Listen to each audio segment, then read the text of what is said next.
గన్నవరం మాజీ ఎమ్మెల్యే వల్లభనేని వంశీని ఆంధ్రప్రదేశ్ పోలీసులు అరెస్ట్ చేసిన నేపథ్యంలో అరెస్ట్ చేయడానికి వెళ్ళినప్పుడు ఒక హైడ్రామా చోటు చేసుకుందని వల్లభనేని వంశీ నేను బట్టలు మార్చుకొని వస్తాను అంటూ తన బెడ్రూమ్లోకి వెళ్ళి వైసీపీ నాయకులకి ఆయన మెసేజ్లు పెట్టినట్లుగా స్పెషల్గా కొడాలి నానికి అన్న పారిపో అంటూ వల్లభనేని వంశీ ఒక మెసేజ్ పెట్టినట్లుగా ఇప్పుడు సోషల్ మీడియాలో ఒక వార్త చక్కర్లు కొడుతున్న నేపథ్యంలో ఈ వార్తలో వాస్తవం ఉందా లేదా అనేది మనం పూర్తి స్థాయిలో విశ్లేషణ చేసుకుందాం. ప్రస్తుతం మనతో పాటు ఉన్నారు ప్రముఖ సీనియర్ జర్నలిస్ట్ దుర్గా కుమార్ గారు. సార్తో మాట్లాడదాం. సార్ నమస్తే. సార్ నమస్కారం కృష్ణ, మన వీక్షకులకు కూడా.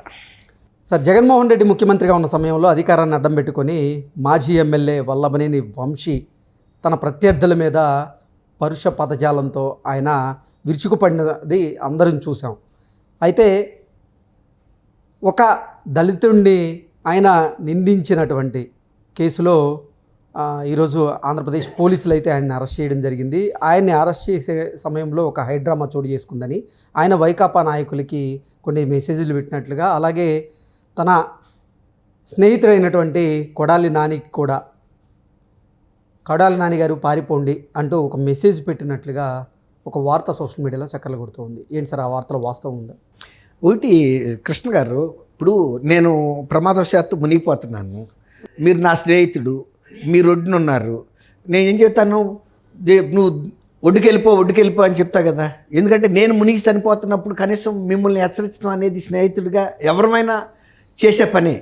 అది అసహజమైంది కాదు, తప్పని కూడా అనడానికి వీల్లేదు. ఎందుకంటే వీళ్ళిద్దరికి ఉన్న సాన్నిహిత్యం అంత దగ్గరిది.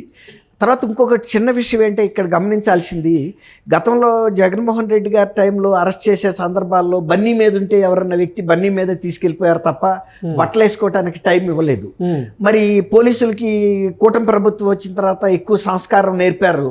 వాళ్ళకి బట్టలు మార్చుకుంటామన్నా ఇంకోటన్నా టైం ఇస్తున్నారు. ఇప్పుడు ఆయన ఉన్నది మై హోమ్ భూజా, ఒక పెద్ద అపార్ట్మెంట్, చాలా పెద్దగా ఉంటుంది. ఒక బెడ్రూమ్లోకి వెళ్ళిపోయి ఆయన బట్టలు మార్చుకుంటాననే మిషతో మరి ఆయన కొంతమందికి మెసేజ్లు ఇచ్చాడన్నారు, కొంతమందికి ఫోన్లోనే డైరెక్ట్గా చెప్పాడు అంటున్నారు. కొడాలి నానికి ఫోన్ చేసి, ఇప్పుడు తెలియాలి కదా, ఇప్పుడు కొడాలి నాని గుడివాడలో ఉన్నాడు, వంశీనేమో హైదరాబాద్లో అరెస్ట్ చేశారు.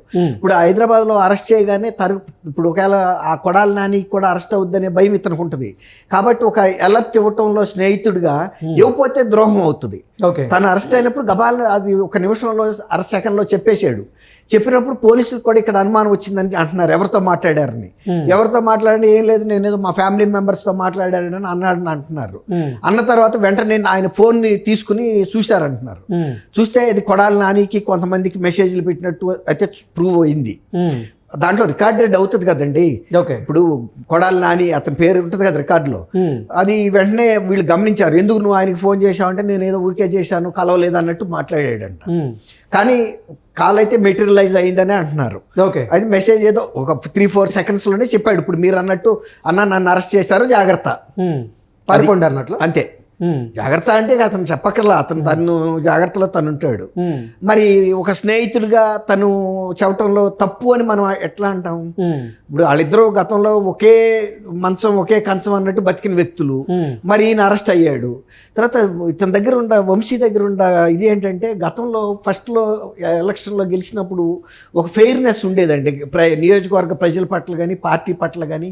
నన్ను పార్టీ గుర్తించింది, ప్రజలు నన్ను ఇంత గౌరవించారని. తర్వాత అందరిలాగానే అతను కూడా ధనార్జనలో పడిపోయాడు. ఏ రాజకీయ పార్టీ వస్తే పరిటాల రవితో తనకేదో పెద్ద స్నేహం ఉన్నట్టుగా బిల్డప్ ఇచ్చుకుని పరిటాల రవికి ఉన్నటువంటి ఇమేజ్ని, ఆ భయాన్ని క్యాష్ చేసుకున్నాడు. పరిటాల రవి కుటుంబం క్యాష్ చేసుకుందని మనం అనలేము. కానీ దాన్ని ఉపయోగించుకుని ఈయన విజయవాడలో అనేక సెటిల్మెంట్లు, కథలు, కార్ఖానాలు చాలా చేసుకుని డబ్బు సంపాదించుకున్నాడు. ఇవాళ భుజా లాంటి సాట ఇంకా అంతకంటే పెద్ద పెద్ద విల్లాస్ కొనుక్కోవటం పెద్ద గొప్ప విషయం కాదు. అదే వ్యక్తి మళ్ళీ ఇప్పుడు పరిటాల రవితో అంత స్నేహం ఉంది, నాకు బాగా అంతరంగికుని వాళ్ళ అబ్బాయి లాంటి ఆయన అన్నంత బిల్డప్ చేస్తున్న మనిషి పరిటాల రవి చనిపోయిన తర్వాత ఆ కుటుంబాన్ని పట్టించుకున్నది లేదు, వాళ్ళకి ఆ గౌరవం ఇచ్చింది లేదు, వాళ్ళతో సన్నిహితంగా మెలిగింది లేదు.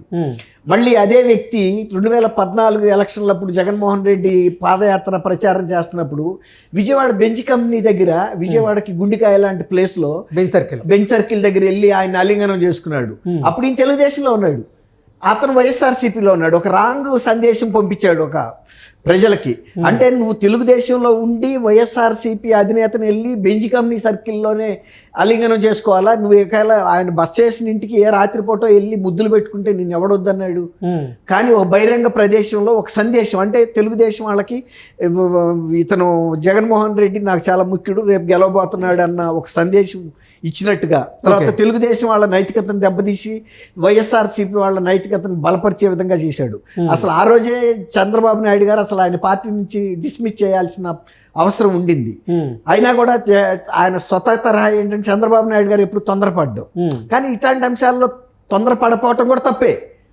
ఇంత పార్టీకి ద్రోహం చేసిన వ్యక్తిని అప్పటికప్పుడు తీసేయాలి. క్యాన్సర్ వచ్చినప్పుడు మనం కాలో చేయో ఎలా కట్ చేసేస్తామో దాన్ని కూడా అలా ఖండించాలి తప్ప అటువంటి శరీర భాగాలని కొనసాగించకూడదు. దాని వలన ఆ రోజున ఆయన లబ్ధి పొందాడు. మళ్ళీ తర్వాత జగన్మోహన్ రెడ్డి గెలిచిన టైంకి మళ్ళీ జగన్మోహన్ రెడ్డి పార్టీతో ఉన్నాడు. అదే చంద్రబాబు నాయుడు గారు భార్యను అనరాని మాటలు అదే అసెంబ్లీలో అన్నాడు. ఎప్పుడైనా సరే అటువంటి దుష్ట ఆలోచనలు ఉన్న వ్యక్తులకి అట్టగడ కాల్చి తప్పు చేసినప్పుడే వాత పెట్టాలి. మళ్ళీ తర్వాత పెట్టినా కూడా దానికి ఫలితం ఉండదు, అసలు మనకు దొరకడు. ఇప్పుడు మీరు అన్నట్టు ఇవాళ వంశీ ఎందుకు వెంటనే అతనికి ఫోన్ చేశాడు? స్నేహితుడికి స్నేహధర్మం. అతను అదే తప్పులు చేస్తున్నాడు, ఇద్దరు ఒకే పడవలో ఉన్నారు. ఇతను బహుశా హైదరాబాద్లో ఉన్నాడనే ధీమాతో అతను ఉంటే గబుక్కున కనుక ఈ వ్యూహం కూడా అక్కడ కూడా అమలు చేశారనుకోండి, అరెస్ట్ చేస్తే మరి నేను అరెస్ట్ అయితే అయ్యాను, నా కనీసం నా మిత్రుడన్నా సేఫ్గా ఉండాలని చేయటంలో తప్పే ఉంది. ఇద్దరు ఒకే బాణీలో ప్రవర్తించారు వైఎస్ఆర్సీపీలో. మరి వాళ్ళకి నిజంగా అంత అవసరం లేదు. ఇద్దరు కూడా తెలుగుదేశం పెట్టిన భిక్షతో రాజకీయంగా పెరిగారు, ఆర్థికంగా సంపాదించుకున్నారు, గుర్తింపు వచ్చింది. అతను బ్యాక్గ్రౌండ్ వేరు, ఒక లారీ క్లీనర్ లాగా నేను ప్రతి అన్ని లారీతో తొక్కిస్తాననేవాడు. ఇతను బీవీఎస్సీ అంటే పశువుల శాస్త్రం అయినా కూడా అది విద్యే కదండి. ఎంతో అంత జ్ఞానం ఉన్న కుటుంబంలో పుట్టిన వ్యక్తి కూడా మరి అట్లాంటి స్థితికి దిగజారాడంటే కేవలం వంశీ గతంలో లాగా కాకుండా ఇక ఏ పార్టీ గెలిస్తే ఆ పార్టీతో అంటకాగటం. ఇప్పుడు జగన్మోహన్ రెడ్డి వ్యక్తిత్వం గురించి వంశీకి తెలియదని మనం అనుకుంటాం. అంత సీనియర్ శాసనసభ్యుడు జగన్మోహన్ రెడ్డిని కుటుంబ సభ్యులే చీకొడుతున్నారు కదా. ఇతను హత్యా నేరాల్లో కూడా ఉన్నాడు, కుటుంబంలో హత్యలు చేశాడు, కుటుంబంలో ఆర్థిక ఘోరమైన అన్యాయాలు చేశాడు, తల్లిని అవమానాలు పాలు చేశాడు, కోర్టుల పాలు చేశాడు, ఉన్న పదవులు ఓడగొట్టాడు. చెల్లి ముఖ్యమంత్రి పదవి కోసం 3000 కిలోమీటర్ల పైన తిరిగినా కూడా ఒక చిన్న పదవి కూడా ఆమెకి ఇవ్వలేదు. ఆస్తి విషయంలో అన్యాయం చేశాడని చెబుతున్నప్పుడు ఇతను అతనితో అంటకాగాడు అంటే రాజకీయ ప్రయోజనమే. కేవలం అది అలీబాబా 40 దొంగల్లాగా దోసుకునే ముఠా దొరికింది, నేను కూడా ఈ ముఠాలో చేరిపోతే నేను దోసుకున్నంత దోసుకుంటాను. ఆ జగన్మోహన్ రెడ్డి పడిపోతే అప్పుడు పరిటాల రవిని కూడా అట్లాగే ఉపయోగించుకుని పరిటాల రవి చచ్చిపోయిన తర్వాత నేను దూరంగా ఉన్నాను, అట్లాగే జగన్మోహన్ రెడ్డిని కూడా ఉపయోగించుకుంటాననే ఉద్దేశంతో వెళ్ళాడు తప్ప అతనికి వ్యక్తిత్వం ఉందని మనం అనుకోలేము. ఎందుకంటే జగన్మోహన్ రెడ్డి వ్యక్తిత్వం మన సీసాలోంచి కింద ఒలిగిపోతే ఏరుకోలేకపోయానని చెప్పినట్టే ఉంది ఈయన తంతు కూడా. కాబట్టి ఇతను అరెస్టు జరగటం అనేది ఒక రకంగా తెలుగుదేశం పార్టీకి ప్రతిపక్షాలకు చెందిన గతంలో ఇది వైఎస్ఆర్సీపీలో బాధితులందరికీ కూడా ఒక రకంగా సంతోషంగా ఉంది. ఇలాంటి వాళ్ళు మిగిలిన వాళ్ళు కూడా అరెస్ట్ చేస్తే కొంతవరకు కూటమి ప్రభుత్వం వచ్చిన తర్వాత సమన్యాయం జరుగుతుందన్న భావన ఏర్పడుతుంది. ఇప్పుడు వల్లభనేని వంశీ అరెస్టుతో వైకాపాలో ఉన్నటువంటి కొంతమంది నోరు పారేసుకునేటువంటి నాయకులు ఎవరైతే ఉన్నారో వాళ్ళందరూ కూడా అలర్ట్ అయ్యేటువంటి అవకాశం ఉందా అంటే ఏం చెప్తారు? ఇది ఎట్లా ఉంటుందంటే మా ఊళ్ళల్లో ఒక నాటు సామెత ఉంది కృష్ణ గారు, పెంట తినే గేదెకి కొమ్ములు కోస్తే మాంతదా అంటే మాందనే సమాధానం చెబుతారు ఎవడైనా. కొమ్ములు కోస్తే కోసారు, దాని పెంట తినే బుద్ధి ఎక్కడ పోతుంది? ఇట్లాంటి వాళ్ళు ఏంటంటే మళ్ళీ అతను మొన్న ఒక మాట అన్నాడు, 29 నాటికి వచ్చేటప్పటికి నేను ముఖ్యమంత్రి అవుతానని ఒక పిచ్చి కళ్ళగా అంటున్నాడు కదా, 30 ఏళ్ల పాటు కొనసాగుతాను. అట్లాంటి మినుగుడు పురుగులు మంటల్లో పడి కాలిపోతున్నా కూడా ఆ మంట వైపే వెళ్తాయి కానీ మినుగుడు పురుగులు ఇంకొక వైపు వెళ్ళవు. అట్లాంటి వ్యక్తులు ఒకళ్ళిద్దరు మిగులుతారు. ఇప్పుడు సొంత కుటుంబ సభ్యులు దూరం అయినందువల్ల పూర్తిగా అందరూ వెళ్తారని మనం అనుకోలేము. ఏదన్నా ఆశ అనేది అట్లా నడిపిస్తుంది. ఒకళ్ళిద్దరు మిగులుతారు. Okay sir, thank you so much. Thank you Krishna garu, మన వీక్షకులు కూడా నమస్కారం.